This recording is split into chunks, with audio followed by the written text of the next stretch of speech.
Okay, so the 3 hidden inventory units are going to be the next 3 units coming to JJK Phantom Parade on Global, and we're going to talk about them and talk about which ones you should summon for, and in what instances would you summon for one unit over another.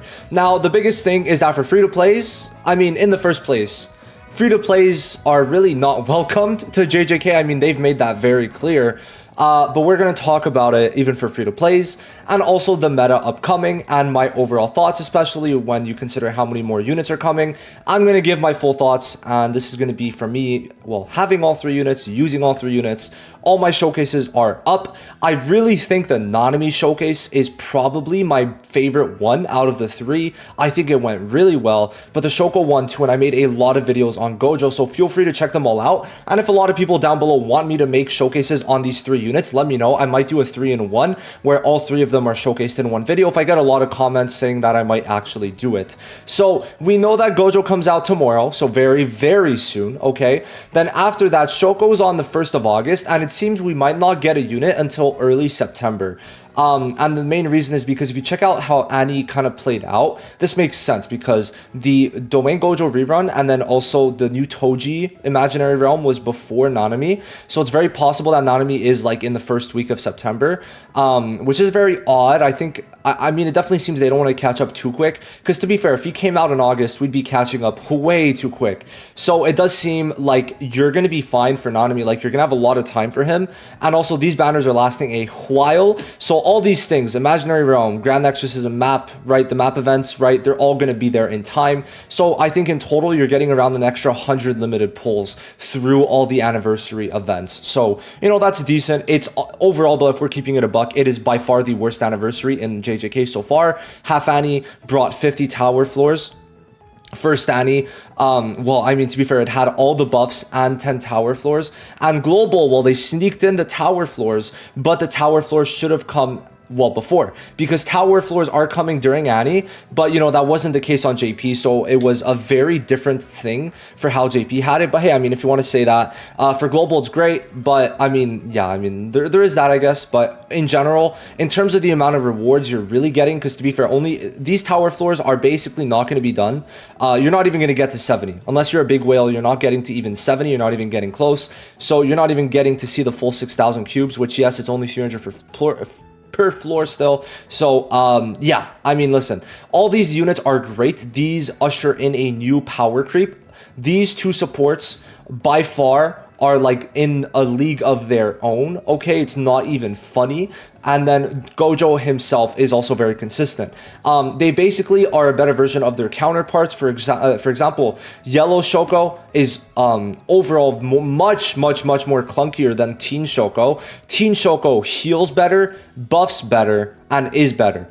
Well, obviously SSR Nanami is better than SR Nanami, but still, I mean, that one's a bit obvious. And then for this one, this Teen Gojo is better than the previous Teen Gojo, and also Hollow Purple, but you know, more so he's comparable to Teen Gojo since they're the only 2 Gojos that don't leave, and all 3 of them have a step up, an upgrade from their previous versions. So that is very good and what we needed, especially for Shoko, because I mean, I've talked about my overall annoyance with Yellow Shoko. I don't think she's bad, I just think she was poorly designed, and all the poorly designed aspects of her kit, her CE, and also her healing were completely changed in Teen Shoko's kit to be everything I ever wanted. At first, I genuinely think people don't understand their kit, because for the beginning part, people were literally hating on this Teen Shoko for absolutely no reason.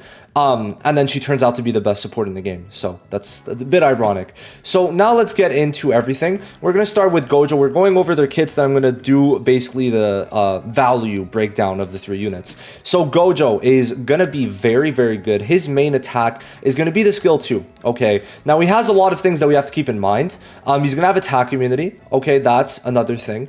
And then you're going to see he's going to be able to get more attack immunity. Okay, that's another thing. Now, the biggest thing is his counter. So when he has the counter status, he's going to be able to do 520% counter, which is huge. Also, considering it's a large chance to crit, this is big. Also gives you Jujutsu stats for 3 turns and a core of cursed energy, which is going to further increase his jujutsu. You're going to see that later. Now, here you're going to see if you do have a core of cursed energy, right? The first one is going to give 35%, and then every one after that's going to give 25%. Now, these stacks are going to stay until you use your alt, and in total, this is going to increase your jujutsu stat by 210% at 8 counts, which is going to make your skill 2 very strong, okay? You do understand, like, his stats, his numbers are very high already.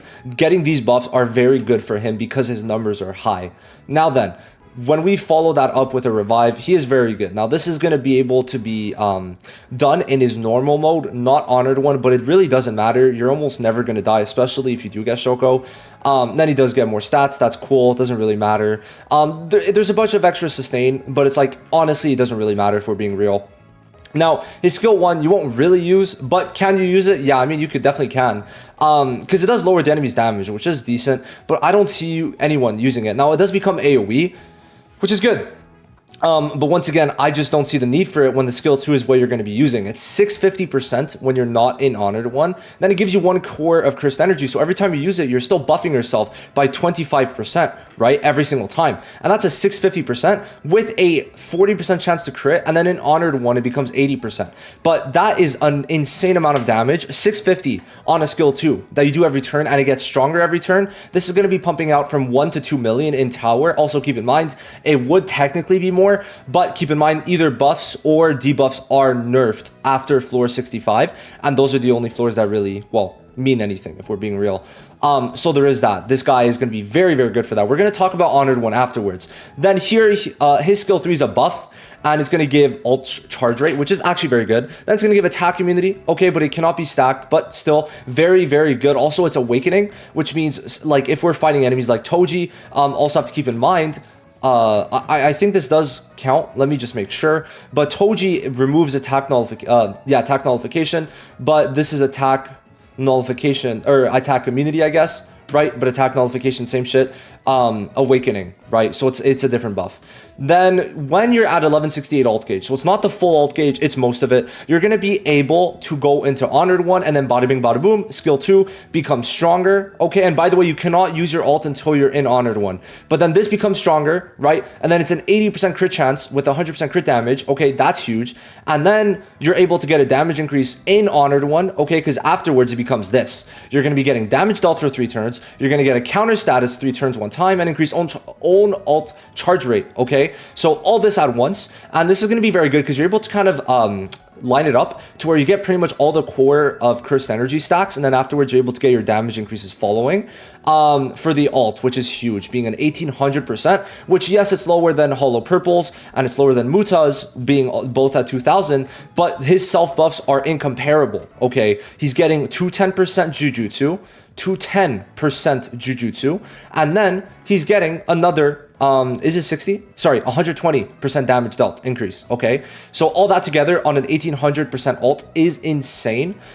He is going to be extremely strong, and then after that, like, you're basically just going to be able to skill 2, skill 2, skill 2, go into honored 1, continue your skill 2s, and then before you alt, do your damage dealt increase, alt, and you do that rotation. I find him to be very fun, the most fun of the trio for sure. But yeah, no, this is honored 1, the second best DPS, but if you want to consider him the best, I think you are not that far off. But yeah, no,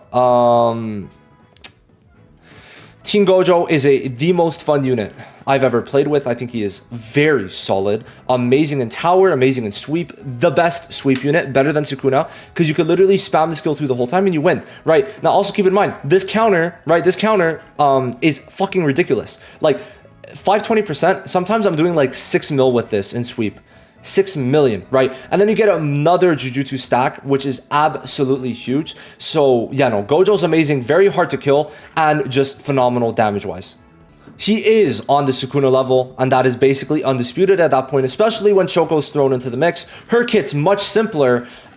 Basically, what she's able to do, basically permanently have her skill 2 up when she needs it. So it's going to be giving, we don't even care about the skill 1, but it does give 5 curse energy. So in downtime, which you will find downtime, obviously, even a couple turns, in the downtime, you're going to be able to get a net positive of 15, right, instead of 10. Because every time you use your skill 1, usually you get 10 for that turn because you're not using any. But now you're going to get 15, which is huge. But the skill 2 gives 65% to green allies for taijutsu and jujutsu stats for 3 turns. And there's no other green support that does that. Okay, we have a green damage buffer, not a green stat buffer, so she is huge. And then gives stealth status so she won't be targeted, which means it's very hard for her to die. And because she has low HP in general, it's very good, especially at Dupe Zero. Like, she is able to die, but with stealth status and everything else, it's going to be very difficult for her to die. Now, 65% makes it in total that it's going to be 195, and that's very high. I think it's like higher than Yaga by like 10%, Red Yaga. So very, very good. Now, this is where she differs from Yellow Shoko, and I want to make sure this is understood. A lot of people like Yellow Shoko, but I just want to say Yellow Shoko sucks compared to Teen Shoko in terms of healing, and I feel like people don't fully understand it, but let me explain it. So she just gives... I love it so much. Now, it is reverse curse technique, right, obviously, but she gives 40% of the ally's HP, right? That's how much she heals. And then another 5% for 3 turns. So in total, that's a 55% HP heal.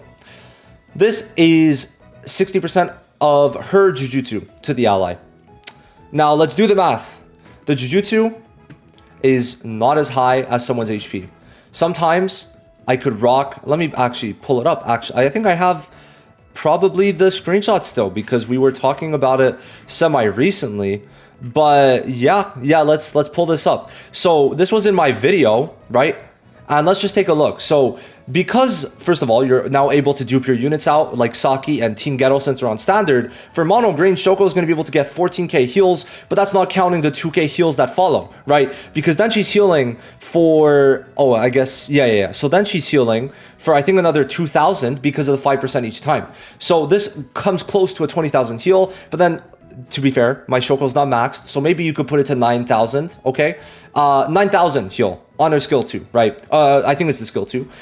Maybe the skill 3, on the healing skill. So in terms of the actual healing skill, Shoko's is better, because you're able to save someone, and obviously these are units with dupes, but still, it's insane. Now, she does lower the debuffs and all that, and poison shit, but we don't really care for that. This heal has saved me so many times. It is such a clutch heal. Like, you see an HP bar, half health back, right? Literally, basically what it is. So Teen Shoko's is definitely a better skill heal, and you could always use it. And it's only 10 curse energy, which lets her be net positive when you consider her ult is doing multiple things. Number 1, it's going to be giving 65% stat buff, okay? And this means you don't need to use your skill 2. So in the rotation, you're going to be net 30 because you don't have to use 20 and you're gaining 10. So you're going to be an extra 30 up compared to if you use the skill 2 and then you heal for a total of 35%. Now, 35 is going to be over a decent amount of time. However, this is just an added heal on top of the buff, which makes it very strong, okay? Like, her heals, it might not seem like a lot, but because it's based off the ally's HP, these heals are incredibly strong. The only problem would be with the DPS, okay? But the thing is, with the DPS, it's either you're going to have Honored One, right? And he's not going to die, or you're going to have someone ult, right? Someone who's on standard, like on Hollow Purple, Green Yuji, Nanami, right? So in terms of healing, you're overall going to be fine because those units are going to have the dupes in them to get the extra stats.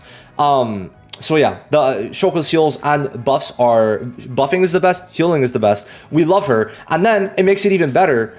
I love it so much. So she's very hard to kill because when she falls below 60%, she heals, gets stealth status, and damage reduction twice. So she has an extra 40% HP essentially. So you really don't have to worry about her. And she's constantly putting stealth status on herself and giving a bunch of buffs with... Gojo is amazing. I also used her with Mekamaru, and she is also very good with Mekamaru. She's good with anyone, also because she gets extra CE through her skill 1 on the downtime. Sometimes I'm able to get this twice in a row because she's healing enough to where I don't need to spam it when you compare it to Yellow Shoko. I'm a Yellow Shoko hater. This is clear. I don't think she's bad. I just think she was poorly designed with the skill 2 because she doesn't have the curse energy to really use the skill too much. And the problem is, well, it doesn't heal enough, and then, well, oh, my heals are out on the passive, where Shoko, well, she's just gonna keep on healing, right? And I'm a Team Shoko Glazer, okay? Team Shoko is so good in terms of healings, in terms of buffs. She's the best we've ever seen. It's pretty much impossible to not have her buffs up when you need them, unless you have planned extremely poorly. So yes, Shoko's amazing. Then Nanami, just as good, if not, has better CE management than Shoko, okay?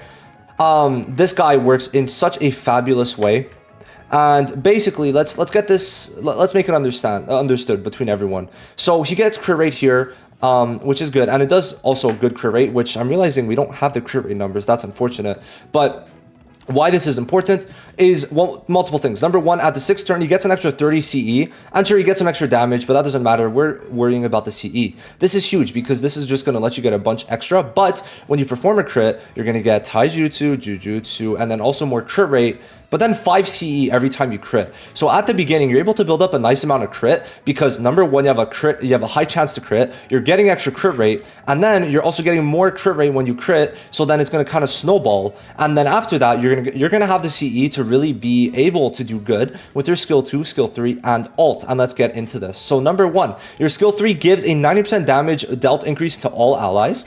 And this is very good when you consider, for example, someone like Momo is only giving 68 for 2 turns, but this is a 4-turn buff, right? So Nanami is going to be giving a lot, okay? And his damage isn't bad, but that's not what we care about. Also, break damage, absolutely insane. This, I think, puts him, like, it's what allows him to be at the very top of the game, because break damage, you feel it. Like, I feel it very heavily. It is very important, and sometimes the only reason you might clear, because sometimes you could be just that little bit before clearing, and it helps to be able to get that break in some instances, so that's huge. Now, this can only be used every 4 turns, so then you're forced to use your skill 2, and this gives 50% for 4 turns, okay? And it's for red, so it's mono red, keep that in mind.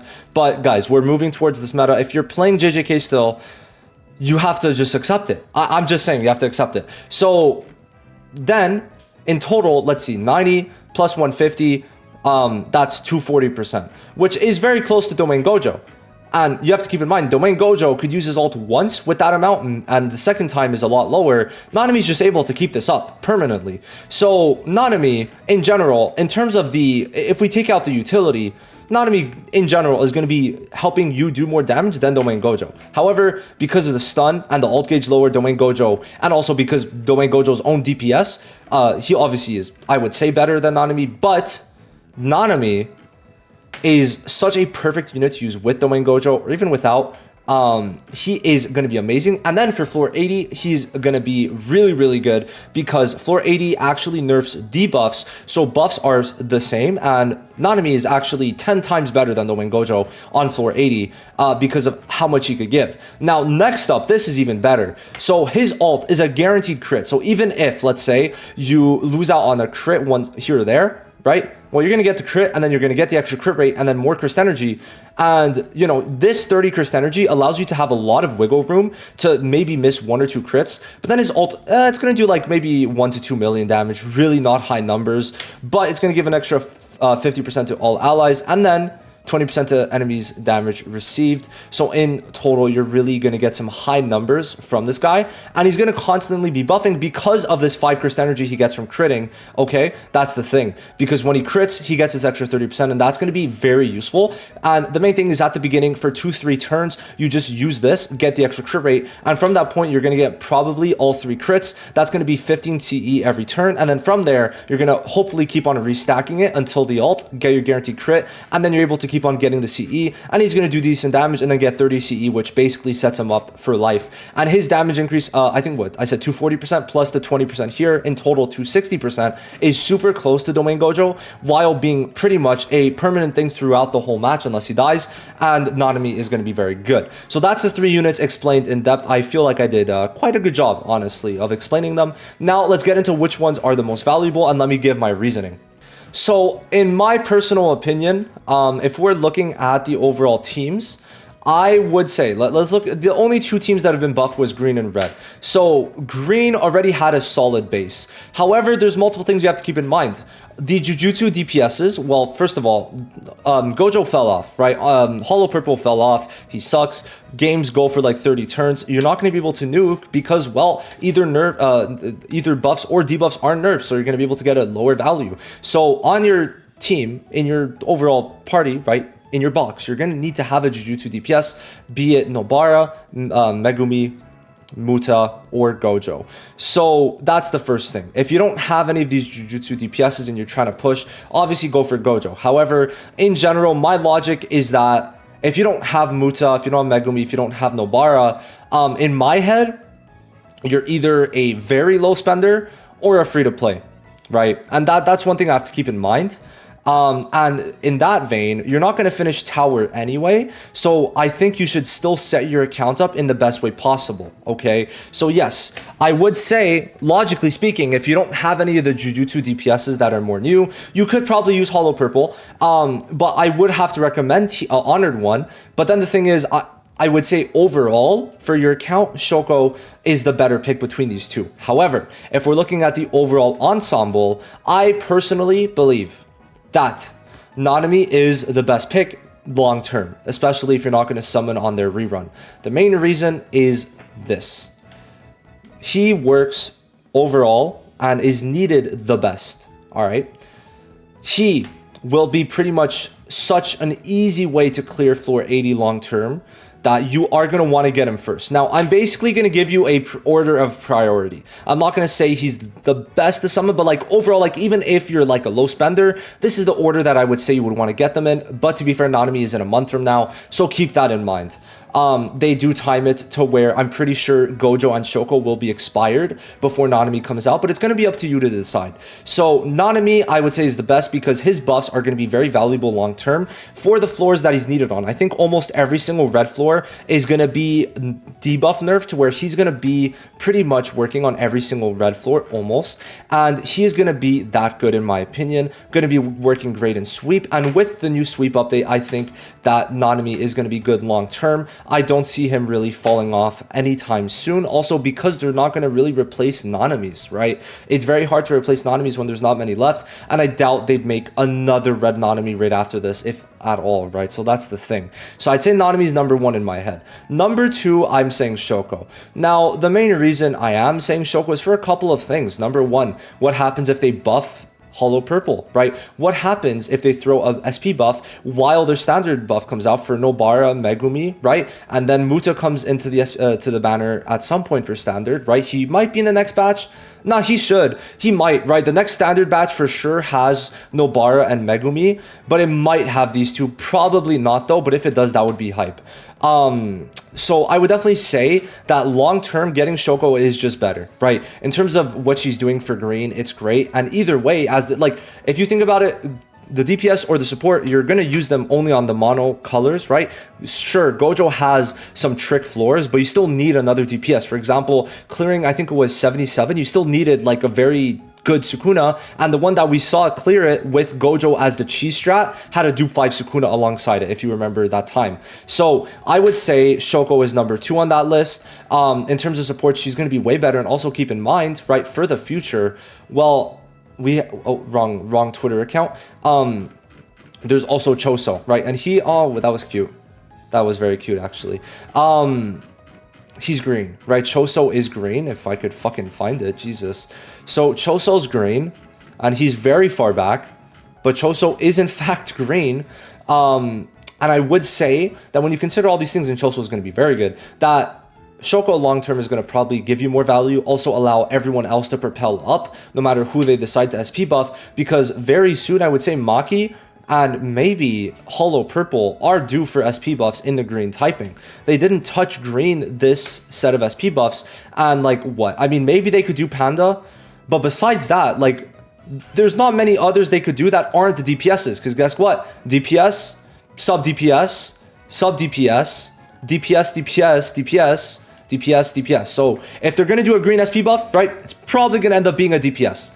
And because of that, I would say that while Honored 1 is good, long-term, Shoko is going to be better. And guess what, guys? You aren't summoning on units every month. It's probably closer to every 3 or 4 months. So because of that, as a free-to-play, of course, I would say that Shoko does take the number 2 spot because of the fact that obviously these units are limited. You're not going to get them on standard. And then long-term, especially when you're able to like kind of pair it up with Choso, oh my God, that's going to be insane, right? Like you put Shoko for the stat buffs, you put Teen Ghetto for the stat debuffs, you put Choso for the damage buffs, and then you have your DPS, whoever it is. That is going to be so crazy. Do keep in mind, Choso is a damage buffer, okay? So it's going to all be multiplying against each other and being so sexy, bro. Oh my God. I think Choso gives like a 200% damage increase, which for green is the best you could get. Because keep in mind, in the higher floors, you can't even use Domain Gojo above 70, I think. Because if it's not a mono team, you're not able to get the ult with that unit. So yeah, no, like they lower your ult if you're not the mono color. And I would definitely say that Shoko is going to be good, right? Even if she is a buffer, you have to keep in mind that she's healing at the same time. I put Shoko above Gojo. However, Gojo is very close behind, honestly. I think they're almost tied, but I'd say long term, I see Shoko over Gojo. But as Gojo is a DPS, he's going to be good and good for a long time. I don't see him being power crept anytime soon. However, I could also see a green Toji coming out extremely soon. And I would say that in terms of DPS, right? Maybe don't get another Gojo, especially if Hollow Purple is going to get an SP buff maybe soon. And then also because we're going to get Jujutsu units on standard banner much quicker on global, right? It's not going to be as long of a wait because what Gojo came out for us in May. So obviously we're going to have to wait a bit longer, but on global, you guys are going to get the SP buffs much quicker. So I think you're honestly going to be fine to wait for a better DPS, quote unquote.